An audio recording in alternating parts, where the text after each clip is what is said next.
আসসালামু আলাইকুম আপন মানুষজন, কাছে ও দূরে যে যেখান থেকে আমার এই ভিডিওটা দেখরা সকলরে জানাই অনলি কুকিং রেসিপিস চ্যানেলের পক্ষ থেকে স্বাগতম।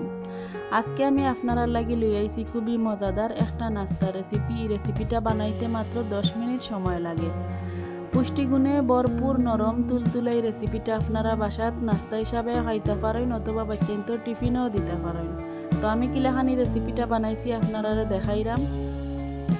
প্রথমে আমি এখানে একটা মিক্সিং বাটি নিছি, বাটির মাঝে দিলাইরাম 1 কাপ পরিমাণ গরম দুধ,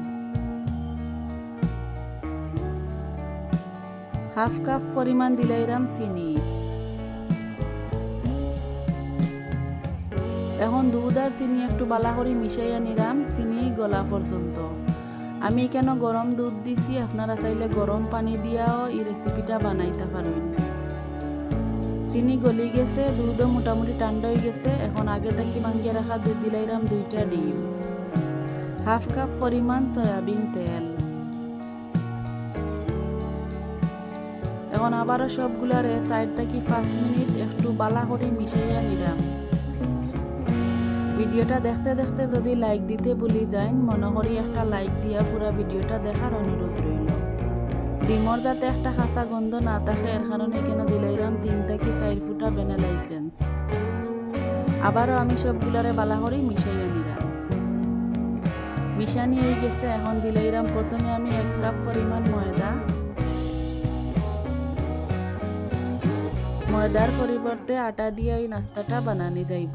এরপরে আরও 1 কাপ পরিমাণ দিলাম আমি ময়দা। মোট 2 কাপ ময়দা দিয়ে এই রেসিপিটা আমি বানাইলাম। আর দিলাইরাম 1 চা চামচ বেকিং পাউডার।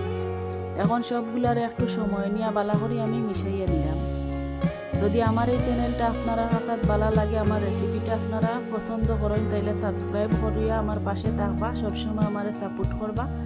যারা আমার পাশে আছেন আমার সাপোর্ট করা তারার প্রতি অনেক অনেক কৃতজ্ঞতা জানাই। দেখা সবগুলা আমার মিশানি হয়ে গেছে আর ব্যাটারটা উলাখান হয়েছে মিশাইতে মিশাইতে। যদি আপনারা কাছে মনে হয় ব্যাটারটা বেশি পাতলা হয়ে গেছে তাইলে আরও কিছুটা পরিমাণ ময়দা দিতে পারেন। আর যদি মনে হয় বেশি ঘন হয়ে গেছে তাইলে গরম দুধ অথবা গরম পানি দিয়ে মিশাইয়া নিতে পারেন। এখন একটা চামচ দিয়ে আমি দেখাইলাম এর ঘনত্বটা কতটুকু হয়েছে।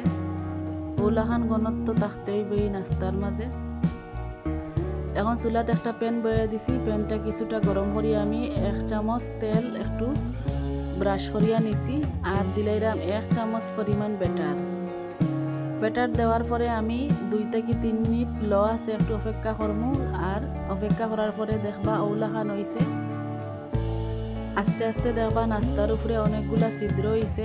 আমি ভিডিওটা কাটলাম না, পুরা ভিডিওটা আপনারা দেখাইলাম। দেখা আস্তে আস্তে কিলাখান অনেকগুলা ছিদ্র হইব।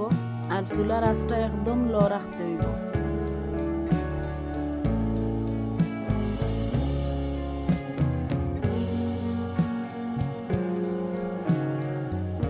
যখন উপরটা সম্পূর্ণ ওলাখান হয়ে যাব তখন আমি উল্টাইয়া নিমু। আর আপনারা সামনে থেকে দেখাইলাম। দেখা নিচে খুব সুন্দর একটা কালার আইছে। উল্টাইয়া দেওয়ার পরে আমি আবারও 1 মিনিট পর্যন্ত একটু অপেক্ষা করব।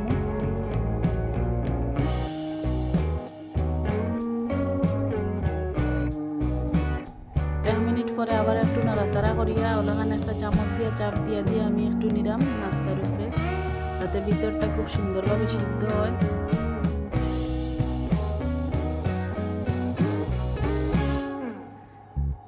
এখন আবার আমি উল্টাইয়া দিলাম। দেখা ওলাখান হয়েছে। এখন আমি উল্টাইয়া নিছি। ওলাখান করিয়া সবগুলা নাস্তা আমি বানাইয়া নিছি।